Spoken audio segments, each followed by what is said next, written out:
In this video, I'm going to show you how to actually activate your core because I see way too many high performers doing endless reps of Russian twists and sit ups and V sits, but they're not realizing that they're not actually engaging their core muscles. And they wonder why they get all these nagging little issues like low back pain and knee pain, shoulder issues. You would think some of these things aren't related to your core, but they clearly are. And the wild part about this is that the fitness industry, the rehab industry, only has bullshit to add on this topic. They have these superficial level cues that are just straight up inaccurate. And how do I know this, guys? Because I dealt with all these injuries. I dealt with a sports hernia, sciatica, low back pain, all these things that again are clearly related to your core not working the right way. There's plenty of research on this, and it wasn't until I figured out what I'm about to share with you in this video that I actually got rid of those issues. All of the typical cues like tuck the pelvis and brace the core and all these bullshit cues that you get from the fitness industry were not helping me. So, without ranting too much more, I'm going to get right into it. So, the first thing that you guys have to understand, this is a concept that I use with my clients, and literally within a few sets of practicing this, they get rid of back pain among other issues again within a few sets of implementing this. It's that powerful. So you need to understand how to use your breathing to engage your core and use it as a feedback mechanism to see how you're firing, what's not coming on, what is coming on too much, and really just build that solid structure through the midsection of your body. Let me turn these lights on real quick. And so what you're going to do is in any position. I mean, I like to start off standing. I actually like to do this standing farmer's hold with two dumbbells to the side. And all I'm going to do is think about having a nice tall spine, and I'm just going to breathe in and out. I'm going to take these full exhales. Sometimes what I like to do is take these birthday candle exhales, I like to call them. So you're basically going to do what you would do to blow out a birthday candle. So you're going to go and then inhale, exhale.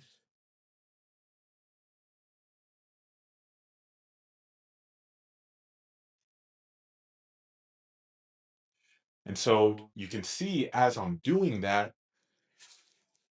the most important thing to note is that when I'm taking that exhale, my entire torso gets compacted. Everything comes in and it gets more solidified closer into my center.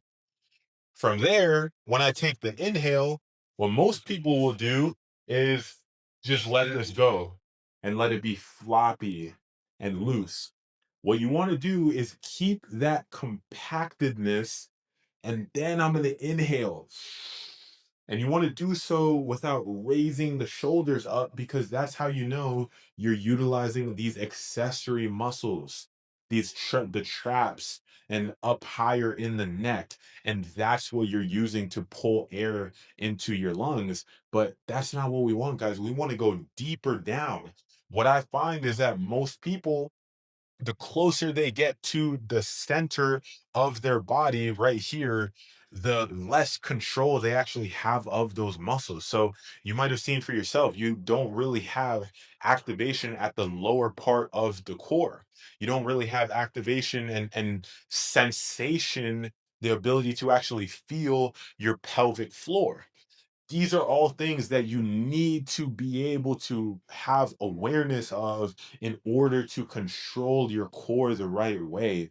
And breathing in the way that I'm describing is going to help you immensely with this. So, again, you want to take these full exhales and inhales. I take this exhale, I hold everything together, and then I'm going to inhale and feel the sides of my torso expand. I'm going to feel the bottom of my torso, the pelvic floor. I'm going to feel that also pressurize and open up. I'm also going to feel my chest cavity even opening up.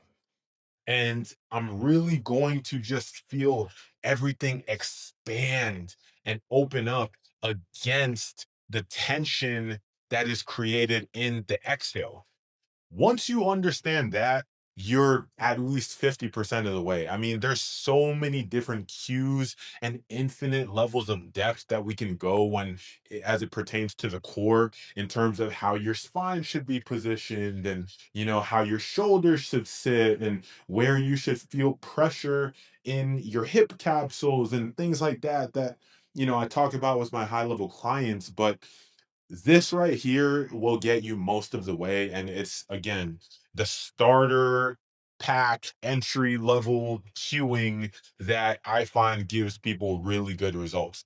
So you're going to start there. You're going to do that exercise. You can do it anywhere from 60 seconds to 2 minutes. You can even just count the breaths and do maybe, like, say, 5 to 10 inhales and exhales. But I'll do that to start. And then we'll get down on our hands and knees, and we will do the same exact thing. So with this one, I'll give you a little bit more cueing. So you want to make sure that that upper back is nice and round, right? So you see how it's coming up towards the ceiling a little bit.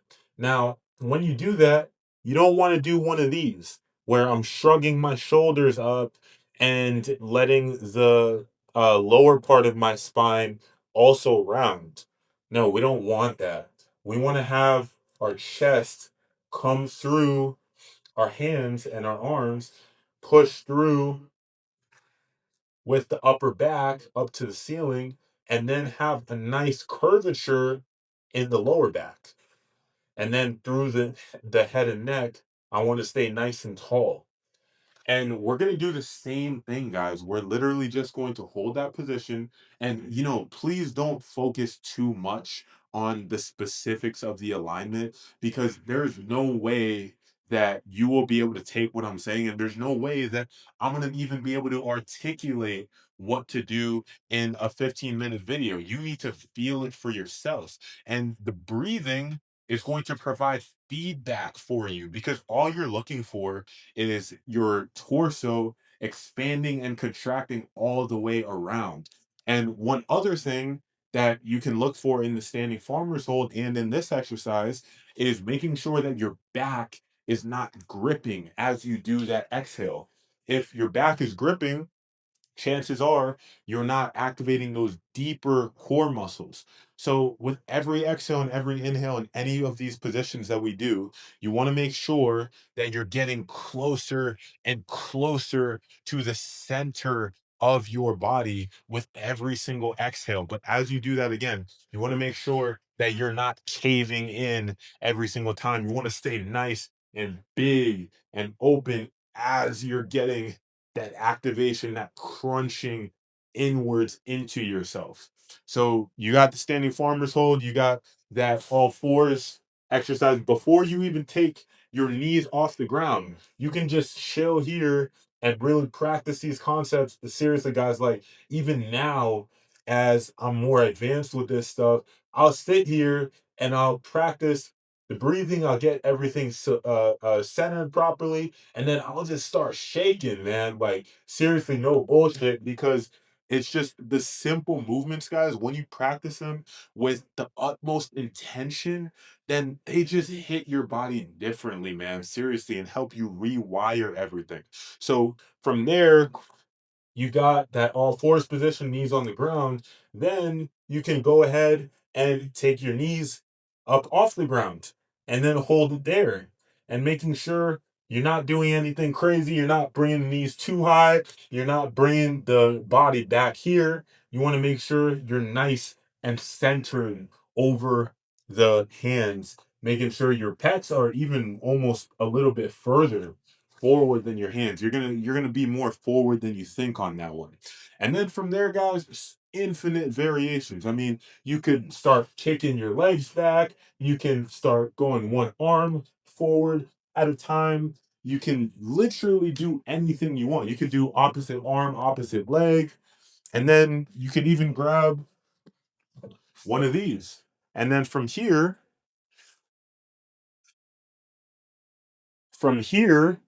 you can do, and guys, like, a lot of this stuff, these exercises aren't anything special.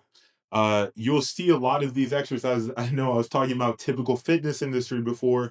Typical fitness industry has some good exercises. They just don't know how to teach the exercises and how to actually get the core firing properly. So these exercises are, again, not special, but when done with the right intentionality, and more importantly, you need to do them in the right order. Because if you're not ready for the exercise that I'm about to show you, and you're trying to push yourself because, oh, I want to do the advanced variations, I want to test myself, I wanted this, I wanted that, then you're going to be missing the point, and you're just going to be building that core strength on top of the wrong foundation. So, anyways, next exercise, you can get on one of these. You can either put your forearms or your hands on here. And then, same thing, guys. Like, you can do a plank variation where your legs are straight. And again, I'm going to be thinking about that same breathing.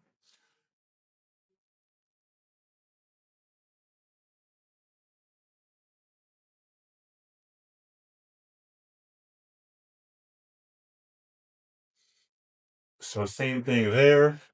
And then you could also do a variation where you're in more of a bear crawl here. So, knees bend, right? And then I'm gonna roll back and forth like so. And so, again, infinite variations you can do. Literally, once we understand the core concepts, you're just going to stress that positioning, that activation from all sorts of different angles. So you can do a side plank, you can do a regular plank, you can do on your back a glute bridge. You can do all these different variations. Like, don't get me wrong, the exercises matter, and more so the progressions matter, and that can definitely help you accelerate this process. But even if you don't have the exercises, as long as you just are able to have the proper progression, understanding, okay, I've mastered the core principles in this variation. Now let me go to the next one. Okay, mastered that one. Now I'm going to go to the next one. That is the framework. Quick backdrop change, guys, but everything I just broke down is exactly what I walk my clients through. I plug my system straight into their training. They just show up, do the workouts, and get better. Not some rehab detour where you have to do 20 different mobility drills in one day, but they actually just train for strength and power while fixing the real issues underneath. So if you don't want to spend the next 6 months trying to reverse engineer this, and you'd rather just trade some money to buy back time and results, then links in the bio. And I'll see you on the other side.